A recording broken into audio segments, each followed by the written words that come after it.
नमस्कार, आप सभी का स्वागत है एएनडी न्यूज में। मैं हूं संजय सिंह चौहान। दो बार मंत्री रहे योगेश प्रताप सिंह जी हमारे साथ में हैं। आज यहां पर विजय चौपाल लगाई गई थी। न्याय पंचायत खैरा और स्थान है भगवान बारा का। थोड़ी ही दूर पर मां सरयू की पावन धारा और अगर थोड़ा आगे आप बढ़ेंगे तो मां बाराही का सिद्धपीठ स्थान। बहुत ही ऐतिहासिक और सिद्धपीठ स्थान है। विशाल जनसभा लगी है। पहले आपको तस्वीरें दिखाऊं। जो पूर्व मंत्री हैं योगेश प्रताप सिंह, उनका विजय चौपाल उनके विधानसभा क्षेत्र में किया जा रहा है। बड़ी तादाद में वहां तक खचाखच एकदम पब्लिक भरी है। करनेलगंज विधानसभा की जनता है। जनता की क्या अपेक्षाएं हैं, यहाँ पर इनके कार्यकाल में क्या विकास हुआ है, 5 वर्ष इन्होंने किस तरीके से भाजपा सरकार को देखा है, क्या कुछ मन में है, क्या परिवर्तन होगा, तमाम बातचीत करेंगे सीधे योगेश प्रताप सिंह जी से। पूर्व में 2 बार मंत्री रहे यूपी के, जाना पहचाना नाम यूपी की सियासत में। आपने हमें समय दिया चैनल के लिए, सबसे पहले तो आपका बहुत बहुत धन्यवाद। आपने मुझे समय दिया, इसके लिए आपको धन्यवाद। सीधे शुरुआत करते हैं। विजय चौपाल का आज दूसरा दिन है, क्या समर्थन मिल रहा है विधानसभा की जनता? देखिए, मैंने एक निर्णय लिया था स्वयं में। चुनाव में 2-3 महीने बाकी हैं। जनता के बीच में सीधे जाने की आवश्यकता मैंने महसूस की। मैं चूँकि 5 वर्ष लगातार जनता के बीच में चलता रहता हूँ, सबके सुख दुख में भागीदारी, सबके नज़दीक खड़ा होना, ये मेरी व्यक्तिगत आदत से बनी है। तो एक हम लोगों ने निर्णय लिया आपस में बैठ करके कि न्याय पंचायत वार विजय चौपाल का, चूँकि हमारे राष्ट्रीय अध्यक्ष ने विजय रथ निकाला, उनका विजय रथ चल रहा है, तो उनकी विजय रथ के पीछे विजय चौपाल लगा रहे हैं हम लोग। तो हमने अपने विधानसभा क्षेत्र के 20 न्याय पंचायतों में विजय चौपाल लगाने का निर्णय लिया है। पहली चौपाल हमने खरगोपुर न्याय पंचायत में मां मंडप के स्थान पर आशीर्वाद लेके विजयादशमी के दिन शुरू की थी। आज दूसरी चौपाल हमारी ये न्याय पंचायत खैरा की है, जो बारा भगवान का पवित्र मंदिर, मां सरयू का पवित्र संगम का किनारा, उसके स्थान पर ही हो रही है। कैसे लोग हैं, कितने लोग हैं, क्या सफलता है, ये पैमाना मुझसे ज़्यादा आप इसको परख सकते हैं। सबका साथ, सबका विकास और एक और बढ़ गया सबका विश्वास। इस एजेंडे को लेकर भारतीय जनता पार्टी कर रही है। भरपूर विकास किया देश और प्रदेश में। देश की जनता खुशहाल है। किसान की आय दोगुनी हुई है। प्रदेश में 4 लाख रोजगार दिए गए। तमाम मुद्दे जो हैं प्रदेश और केंद्र सरकार के द्वारा किए जा रहे हैं। तो सर, इतनी मेहनत आप लोगों को करने की क्या जरूरत है? बीजेपी तो विकास कर रही है। देखिए, बीजेपी का विकास मोदी जी को में दिख रहा है। बीजेपी का विकास धरातल पे नहीं दिख रहा। हाँ, बीजेपी ने विकास किया। पेट्रोल 112 रुपया, डीजल 97 रुपया, गैस सिलेंडर 1050 रुपया। अभी एनपीके का दाम 3 दिन पड़ा है 283 रुपया प्रति बैग बढ़ गया। 50 रुपये की बोरी 45 रुपये में आ गई। बीजेपी का एक विकास और दिखा है। अभी कल ही रामसनेही घाट में एक किसान ने आत्महत्या की है। ये बीजेपी का विकास है। विकास उनका कहीं नहीं है। विकास उनका केवल मीडिया में है, जो गोदी मीडिया उनकी है, वही विकास दिखा रही। आपने तो कहीं देखा होगा, अभी उन्होंने प्रधानमंत्री आवास की बात की थी। जिस महिला को उन्होंने मीडिया के सामने प्रस्तुत किया, बाद में उसी महिला ने कह दिया था मुझे तो आवास मिला नहीं, मैं 500 रुपया प्रतिमाह पर किराए पर रहती हूँ। किसान कहते हैं किसान खुशहाल है। पश्चिमी यूपी में धरना चल रहा है, क्या लगता है नुकसान होगा? किसान कितना खुशहाल है, मालामाल हुआ इस? देखिए, किसान की बात मैं आपको बता दूं, जहां आप खड़े हो, ये गन्ना बाहुल्य क्षेत्र है। यहाँ का किसान पिछले वर्ष से 1 नया पैसा गन्ना मूल्य का भुगतान उसको नहीं मिला। और अभी मैं आपको और चीज बता दूं, यहाँ का किसान बजाज चीनी मिल को अपना गन्ना नहीं देना चाहते थे। यहाँ के गन्ना समिति ने बजाज चीनी मिल के खिलाफ प्रस्ताव पास किया और फिर भी इस क्षेत्र के जो जनप्रतिनिधिगण हैं उन्होंने चिट्ठी लिखी कि नहीं, गन्ना केवल बजाज चीनी मिल को जाना चाहिए। किसान पूरी तरह से भुखमरी के कगार पर है। आज उसकी फसल चौपट हो चुकी है। आज उसके इनपुट्स के दाम बढ़ चुके हैं। आज तक धान खरीदने का केंद्र कहीं नहीं लगा, पूरे देश में नहीं लगा।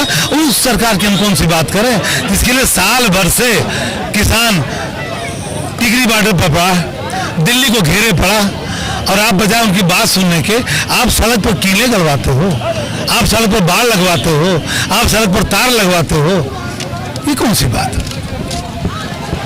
किसान अपने बच्चे को अपने मेहनत से कमाकर खेती बाड़ी कर जब पढ़ा लिखा कर inter, high school, BA, BSc, MSc करवाकर गांव में क्या उससे हल नहीं चलवा सकता, शहर भेजता है तो बड़ी मशक्कत के बाद में 10 और 12 या 15 हजार रुपए की नौकरी मिलती है। लेकिन इसका गुनाहगार सिर्फ 5 वर्ष सर नहीं है, इससे पहले आपकी भी सरकार रही।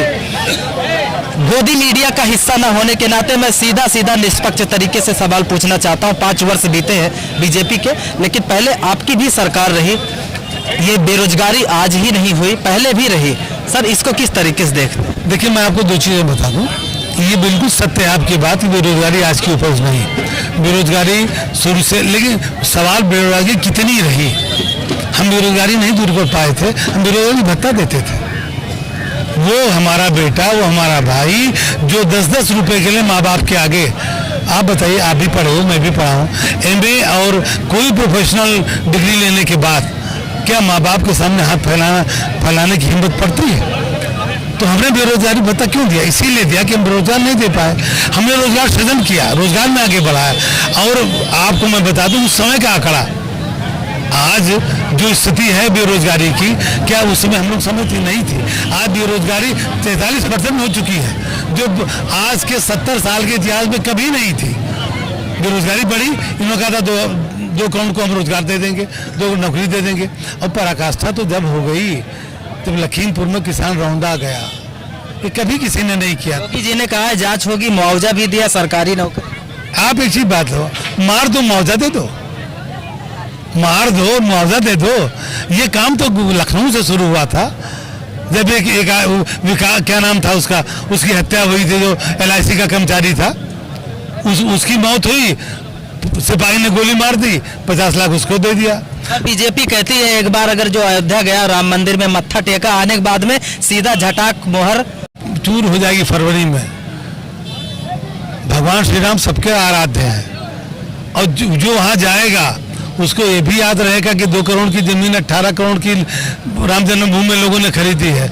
उनको ये भी याद रहेगा कि 12,000 और 15,000 करोड़ का कलेक्शन जो हुआ राम जन्मभूमि के नाम पर, चंपत राय लेके कहाँ चंपत हुए ये जांचें होंगी, समय आने दीजिए। भगवान श्री राम सबके आराध्य हैं। भगवान राम का मंदिर बन रहा है, किसी व्यक्ति के बनवाया नहीं बना। भगवान श्री राम का मंदिर वहाँ सर्वोच्च न्यायालय के आदेश के बाद बन रहा। इस देश की न्यायपालिका ने निर्णय दिया, उस निर्णय के अनुसार वो बन रहा है, बहुत अच्छी चीज है, बनना चाहिए। गुंडे माफिया थर-थर कांप रहे यूपी में, योगी जी का कहना है गुंडे माफिया थर-थर कांप रहे हैं, और जो यूपी में है वो जेल के अंदर हैं। इस पे बताइए, तमाम बड़े बड़े आलीशान खटाखट बुलडोजर चली, बाबा जी ने सब कुछ गिरवा दिया, कैसे देखते हैं? नहीं, बाबा जी ने गिरवाया, मुख्तार अतीक के अलावा कोई तीसरा नाम हमको बता दीजिए जो गिरा हो। क्या वो सब सर लिस्ट से बाहर हैं क्या? वो भी लिस्ट में और भी है, लिस्ट में तो ब्रजेश सिंह भी थे। वो जो लिस्ट में है वो क्या आपकी सरकार गिराएगी उन्हें? नहीं, देखिए, ऐसा हम घर गिराने का काम नहीं करते, इसके लिए कानून है। किसी भी सरकार को कोई अधिकार नहीं है डायरेक्ट एक्शन लेने का। न्यायपालिका काहे के लिए है, कार्यपालिका काहे के लिए है? न्यायपालिका में केस जाएगा, न्यायपालिका निर्णय देगी, गिरेगा। ये कौन सा, ये तो जंगल राज है। जिस जंगल राज की बात पहले वो कर रहे थे, वो जंगल राज आज उन्होंने कायम किया। आप नाराज हो, घर गिरवा दो। अरे क्यों नहीं घर गिरा अजय मिश्रा टेनी का? उसने एक नहीं 4 आदमी सरदारों को मारा, उनके बेटे ने मारा, उनकी पुलिस। अब आपको तो इतनी एक जानकारी और आपको दे दूं, कल ही माननीय सर्वोच्च न्यायालय ने कहा है कि जिस तरह से जांच हो रही है उत्तर प्रदेश में लखीमपुर कांड की, हमको लगता है कि उत्तर प्रदेश की पुलिस लंगड़ी हो चुकी है। और ये आपको बता दूं, मनीष गुप्ता का क्या कसूर था? कौन सा इतना ऊंचा बेड था जहां से मनीष गुप्ता जी गिरे और सर फट गया? आपकी पुलिस ने उनको मार दिया, आपने उनकी बीबी को 40 लाख दे दिया, हो गया, न्याय मिल गया। सर फीता काटने की जो रस्म है यूपी की राजनीति में, 2-2 बार फीते कटते हैं जब से बीजेपी सरकार आई है। लखनऊ मेट्रो का उद्घाटन होता है, बाबा जी जाते हैं, फीता कटता है, फिर समाजवादी पार्टी के कार्यकर्ता चढ़ते हैं बड़े बड़े साइकिल के झंडे लेकर, कहते हैं हमारी सरकार ने किया। आगरा लखनऊ एक्सप्रेसवे पर समाजवादी पार्टी के कार्यकर्ता दोबारा से जाते हैं, कहते हैं हमारी पार्टी ने किया। सर 2 बार के ये रस्म रहे? नहीं, एक बार आप भूल गए, मेट्रो का 3 बार कटा। पहली बार अखिलेश यादव जी, हम सब लोग उस पहली ट्रेन में के, मेरा भी सौभाग्य था कि उस ट्रेन में अखिलेश जी के साथ था। पहली बार अखिलेश जी ने ट्रेन चलाई, तब एक फीता कटा। दूसरा जब हम लोगों का चुनाव में परिवर्तन हुआ सत्ता का, तब योगी जी काटने गए तो जो तिवारा सपा के लोगों ने किया तो विरोध स्वरूप हमने किया था कि आपने हमारी बनाई मेट्रो का आपने कैसे काट दिया। अब कल जो कुशीनगर के एयरपोर्ट हुआ, 217 करोड़ रुपया आप उठा करके उत्तर प्रदेश का बजट देख लीजिए, 2016 के बजट में 217 करोड़ रुपए का धनावंटन और काम की शुरुआत, पूर्वी उत्तर प्रदेश को जोड़ने का पूर्वांचल एक्सप्रेसवे का पूरा प्रोजेक्ट पास करना, 46% जमीन की व्यवस्था करना और 250 करोड़ रुपए का आवंटन करना अखिलेश यादव जी ने किया था। अच्छा, ये जरूर है कि ऑनगोइंग प्रोजेक्ट होते हैं, एक गवर्नमेंट है वो जाएगी दूसरी आएगी, सत्ता कोई व्यक्ति से नहीं बदलती, सत्ता तो सतत निरंतर प्रक्रिया है, उस प्रक्रिया के तहत चीजें चलती रहनी चाहिए, वो चल रही हैं। सर दोस्तों, गोंडा में ऐसी भी राजनीति है जो तमाम चेकिंग के बाद अपने जनप्रतिनिधि से मिल पाते हैं, धरातल की ये सच्चाई है। आप जनप्रतिनिधि से अगर आसानी से मिलते हैं तो आधी समस्या आपकी वहीं पर खत्म हो जाती है। सर, इसी से जुड़ा मेरा सवाल है, कितना समय क्षेत्र की जनता को दे पाते? मेरा पूरा समय क्षेत्र की जनता के लिए। मैंने शायद आपको सुना, अभी मैंने भाषण में अपने कहा कि मैं जब जनप्रतिनिधि होता हूँ, मेरा 24 घंटे का समय, मैं 2 चीज़ें आपको बता दूं, अपनी विशेष नहीं है, मेरी ड्यूटी है, मेरा मोबाइल कभी बंद नहीं होता। मेरे पास केवल एक मोबाइल है, एक नंबर है, दूसरा कोई नंबर भी नहीं है। और अगर कोई भी मुझे फ़ोन कर देता है, जैसे मैं कहीं पूजा पे हूँ या कहीं मीटिंग में हूँ, किसी काम में व्यस्त हूँ या खाना खा रहा हूँ, तो अगर मैं उसका फ़ोन उठा नहीं पाता हूँ तो जो भी मैं काम कर रहा हूँ उस काम के बाद पहला काम मेरा तो उसको रिंग बैक करना, मैं तुरंत रिंग बैक करता हूँ। और मैं एक चीज़ बता दूँ अपने परिवार की, मेरे स्वर्गीय पूज्य बाबा जी ने मेरे मकान में दोनों तरफ गेट लगवाने के लिए एडवांस पैसा दे दिया था कि बड़े गेट लग जाए, दरवाज़ा बंद रहेगा, सुरक्षा रहेगी। मर्गीय स्वर्गीय पूज्य पिताजी ने उस गेट को लगने नहीं दिया, तो मेरे घर में कहीं दरवाज़ा बड़ा नहीं है, मैं निकल के बाहर बैठता हूँ, मैंने ड्राइंग रूम में नहीं बना रखा है, मेरा घर का अपना जो बड़ा आंगन है, परकोटा है, उसी में बैठता हूँ, सबसे आसानी से मिलता हूँ, मुझसे मिलने में किसी दिक्कत नहीं होगी। मंच से ही एक आरोप लगाया गया था कि ब्लॉक प्रमुखी और पंचायत के चुनाव में बड़ी धांधली हुई गोंडा में, अब क्या सरकार आएगी? किस तरीके की धांधली का आरोप अभी? देखिए, जो ब्लॉक प्रमुख के चुनाव में ब्लॉक परसपुर में हुआ, ब्लॉक कर्णागंज में हुआ और क्या पूरे प्रदेश में हुआ, ये आप बताइए। बीडीसी मेंबर आपके भारतीय जनता पार्टी के कम जीते, सदस्य जिला पंचायत भारतीय जनता पार्टी के कम जीते और अध्यक्ष सब जीत गए। कहाँ से? ये मैं दुनिया की बात नहीं करता, मैं केवल परसपुर ब्लॉक की बात करता हूँ। हमारे इस ब्लॉक में दोनों दिन नामांकन पत्र नहीं बिकने दिया गया। एआरओ को उठा करके यहाँ के जनप्रतिनिधि विधायक जी उन्होंने अपने घर में बैठा लिया। लगातार लोग पुलिस प्रयास करते रहे, एआरओ बाहर निकल के नहीं आया। महिला सीट थी, जो प्रत्याशी थी वो कई बार वहाँ तक गई, एक सम्मानित परिवार की महिला थी, कई बार पैदल गई, उनका रास्ता रोका गया, ट्रक्स लगा दिए गए, पुलिस बैरिकेडिंग कर दी गई, पुलिस लगा दी गई, गुंडे लगा दिए गए, सब हुआ, पर्चा नहीं बिकने दिया गया। तो ये जो उन्होंने ये तो जबरदस्ती हुआ। तो अगर जबरदस्ती आप कोई चीज़ छीनोगे तो समय आकर के समय उसका उपचार करेगा। हम अपने अपमान का बदला, इस परसपुर ब्लॉक के लोगों का जो अपमान, चाहे पुलिस ने किया हो, चाहे प्रशासन ने किया हो, चाहे विधायक ने किया हो और चाहे विधायक के दलालों ने किया हो, इनका बदला जरूर लिया जाएगा। तो समय सबसे बलवान होता है और समय आने पर तमाम जो सियासत है, जो तमाम पिछली बातें हुई हैं उस पर वो सत्ताधारी हो या विपक्ष हो अपनी बातें करेंगे। आगे बढ़ के बातचीत करते हैं। वरिष्ठ नेता है समाजवादी पार्टी के, गोंडा में कई बार जिला अध्यक्ष रहे और एमएलसी भी है मौजूदा, महफूज खान जी।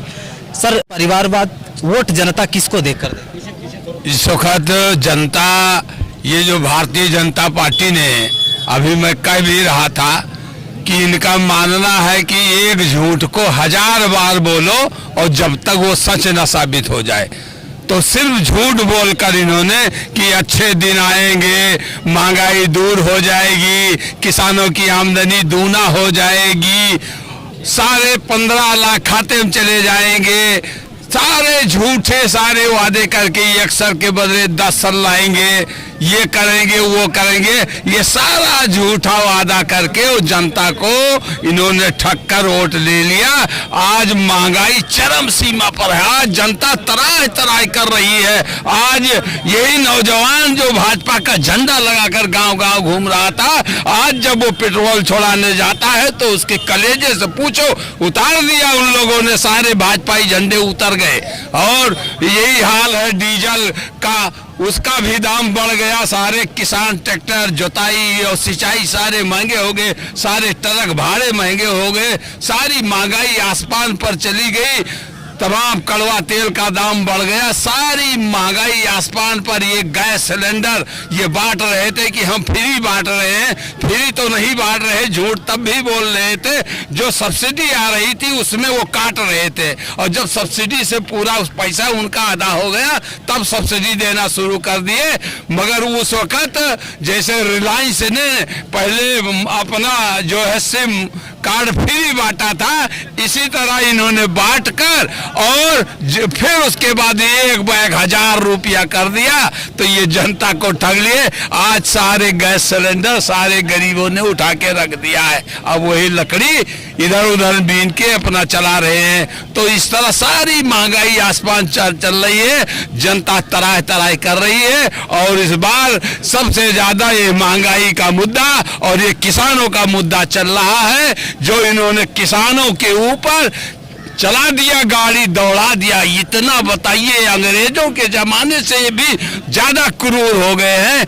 तो कानून नाम का कोई चीज नहीं है। ये हम लोगों की पार्टी को बताते थे गुंडा राज है, गुंडा राज तो इनका चल रहा है। ये हर जगह कितना अपराध बढ़ गया है, कितना जो है बलात्कार हो रहे हैं, तमाम चोरी डकैतियां हो रही है। और ये चूंकि ये मीडिया को ये मिलाए हुए हैं, इसलिए इनका सारा प्रचार सब सही चल रहा है। तो भैया गोंडा की राजनीति दिलचस्प है और यहाँ वर्चस्व की लड़ाई है। आने वाले समय में किसके सर पे ताज होगा जनता जनार्दन तय करेगी। लेकिन आज पस्का सूकर क्षेत्र बहुत ही ऐतिहासिक जगह है और यहाँ पर दूसरी विजय चौपाल पूर्व मंत्री योगेश प्रताप सिंह की यहाँ पे लगी थी और बड़ी तादाद में यहाँ कर क्षेत्र की जनता यहाँ पर एकत्रित है। जन समर्थन लेने के लिए योगेश प्रताप सिंह जी आज यहाँ पर एकत्रित हुए हैं। आगे और भी दिखाएंगे गोंडा जिले के जो जनप्रतिनिधि हैं वो किस तरीके से इस पूरे चुनाव को देखते हैं।